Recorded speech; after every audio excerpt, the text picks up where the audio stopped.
কি রে, মুখটা হাঁড়ি করে আছিস কেন? কেন, আমি কি কুকার যে মুখটা কুকুরের মতো করে রাখবো? ইরি, এত তেতে কথা বলছিস কেন? তুই তাতাচ্ছিস তাই তাতে কথা বলছি।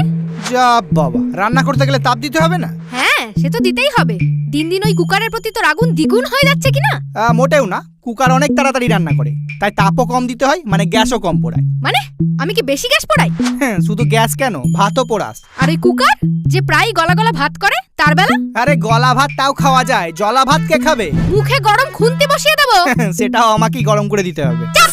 আর একটা কথা বললে তোর বার্নারে ফ্যান ঢেলে ফুটো জাম করে দেবো। হ্যাঁ, অভ্যাস আছে, প্রায় ঢালিস। এবার মুখে ফ্যান গালিয়ে দেবো উনুনের বাচ্চা। এত বড় সাহস, আমার রান্নাকে পোড়া বলিস? দুটো সিদ্ধ করা ছাড়া আর কি পারে তোর ওই কুকার? আমার মতো বিরিয়ানি, পোলাও, মাংস, পায়েস এত কিছু রান্না করতে পারে? ঠিক আছে ঠিক আছে, আমার ভুল হয়ে গেছে। প্লিজ এবার হাঁড়ি চাচার মতো একটু চাচানো বন্ধ করবি? এই মুখ সামলে, না হলে হাঁড়ি কাটে তোর গ্যাস পাইপ কেটে দেবো। তুই মনে হচ্ছে জানিস না আমি কোন বংশের হাঁড়ি। আর তা তোর হাঁড়ি খবর আমি জানবো কি করে? তো জেনে রাখ, আমার পূর্বপুরুষ ছিল মুঘল সাম্রাজ্যের প্রধান বিরিয়ানির হাঁড়ি। সম্রাট হুমায়ুন যখন রাজ্য হারিয়ে পারস্যে আশ্রয় নেয়, তখন পারস্য সম্রাট তাকে খাতির করে খাবার দাবার লাল কাপড়ে ঢেকে পরিবেশন করে। ব্যাপারটা সম্রাটের এত ভালো লাগে যে মুঘল দরবারেও সেটা চালু হয়ে যায়।